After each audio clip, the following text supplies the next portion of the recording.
제가 한 절, 여러분들이 한 절, 마지막 구절은 함께 읽도록 하겠습니다. 모압에 관한 경고라. 하룻밤에 모압 알이 망하여 황폐할 것이며 하룻밤에 모압 기르가 망하여 황폐할 것이라. 바익과 디본 산당에 올라가서 울며 모압은 느보와 메드바를 위하여 통곡하는도다.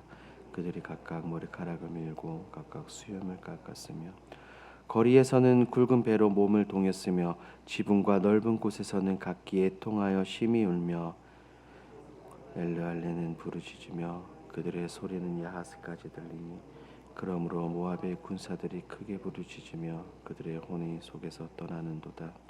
내 마음이 모압을 위하여 부르짖는도다.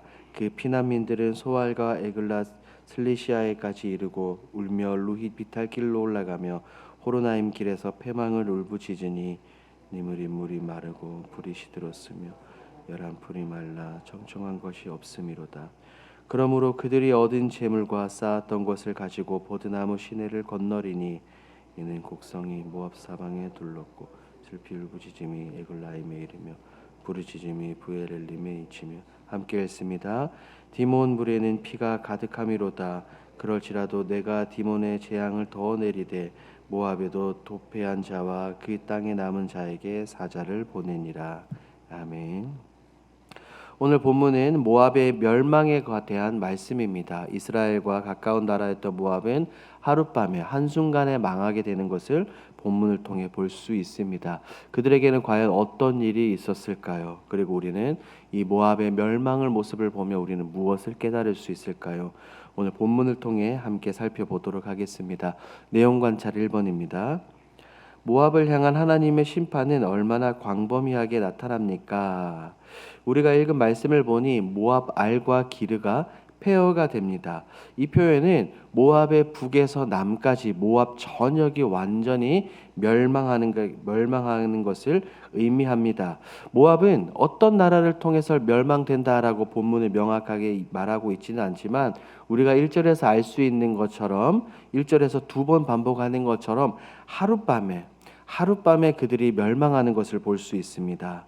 2절을 보니 모압 사람들은 바익과 다본 산당에 올라가 울며 그들의 신을 향해서 통곡하는 모습을 볼 수 있죠. 이는 그들의 땅 모압 땅에 찾아온 비극 멸망에 대해 그들은 국가적으로 애도를 표하는 공식적인 애도를 표하는 그들의 행위입니다.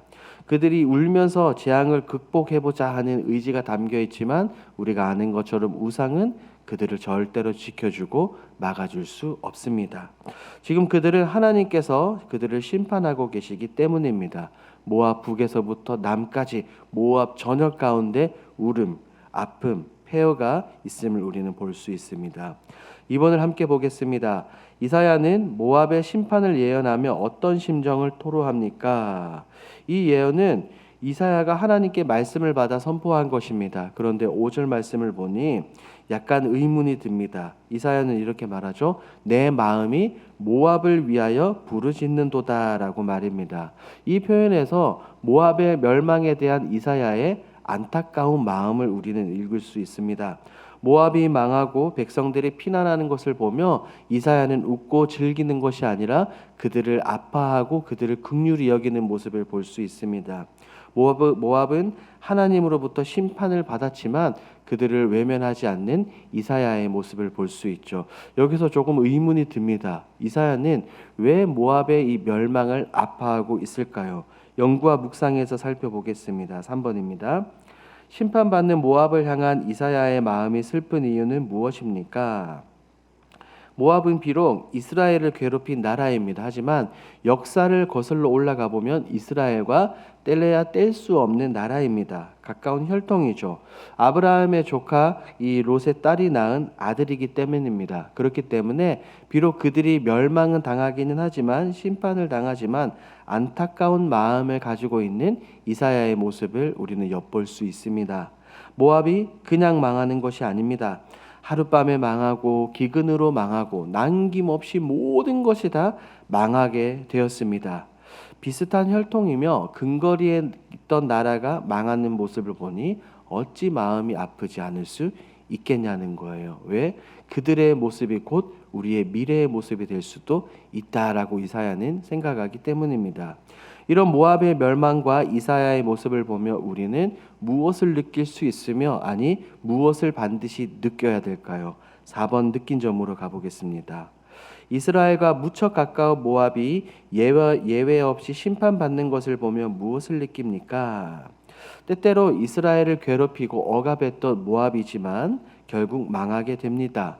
그들이 망하게 되는 것은 하나님의 택함 받은 이스라엘을 괴롭힌 것도 있지만 그것은 그들의 교만 때문입니다. 하나님은 공의의 하나님이십니다. 그래서 이스라엘도 모압도 바벨론이든 아수르든 누구든지 간에 어떤 나라든지 간에 범죄하면 하나님 앞에서 심판받을 수밖에 없음을 우리는 분명하게 기억을 해야 합니다. 이사야는 모압이 망하는 것을 보고 안타까움을 느꼈습니다. 그렇다면 우리는 어떠해야 될까요? 우리의 삶 속에 한번 적용해 봅시다. 이처럼 예수님을 믿지 않고 죄의 문제를 해결하지 않으면 그 누구도 구원을 받을 수 없습니다. 예수님이 아니면 우리는 하나님 나라에 이르지 못합니다. 그런데 내 사랑하는 가족, 내 사랑하는 사람들, 내 이웃들, 그들이 곧 멸망하고 죽음으로 달려갈 것을 뻔히 아는데 우리가 어찌 그들을 그냥 보고 있을 수 있겠냐는 겁니다.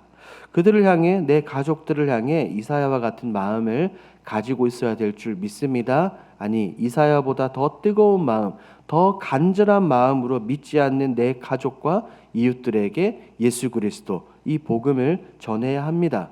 심판은 예정되어 있습니다. 언제일지는 모르지만 우리 주 예수 그리스도께서 다시 오실 때 모든 사람, 단 한 사람도 예외 없이 이 주님의 심판대 앞에 서게 될 것입니다.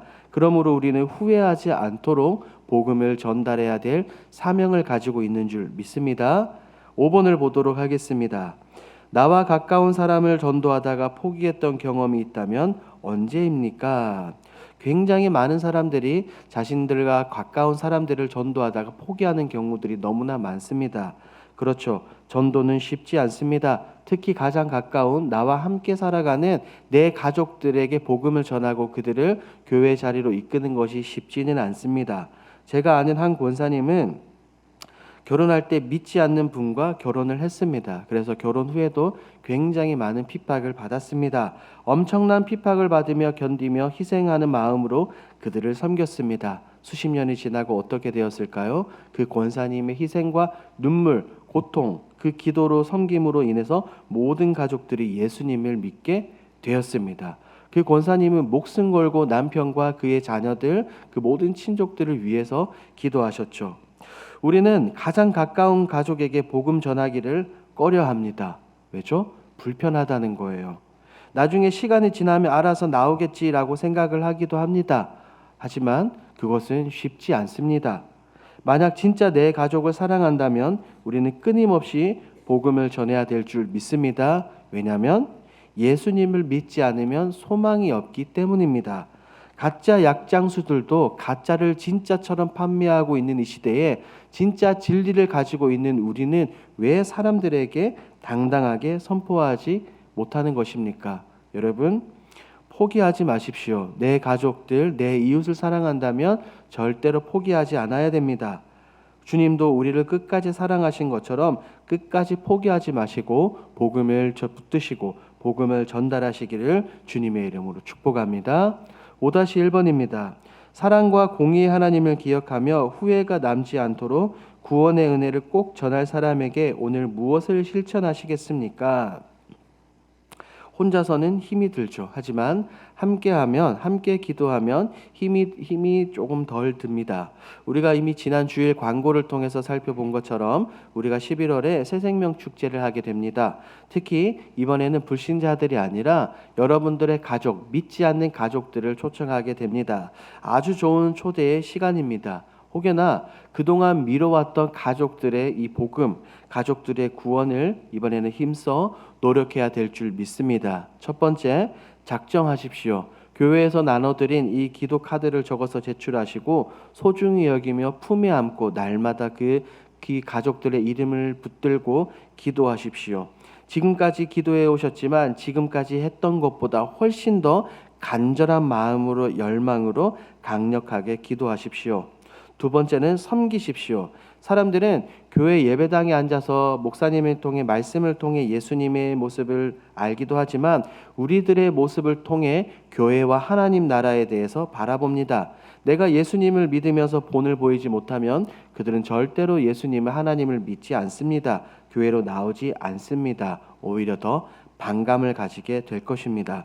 그러므로 우리는 섬김의 자리에서 섬김의 모습으로 나가야 될 줄 믿습니다. 세 번째입니다. 진리를 붙들고 담대하십시오. 내 남편이, 내 아내가, 내 자녀들이 듣기 싫어하니까 멈춰서는 안 됩니다. 진짜 진리는 우리가 알고 있습니다.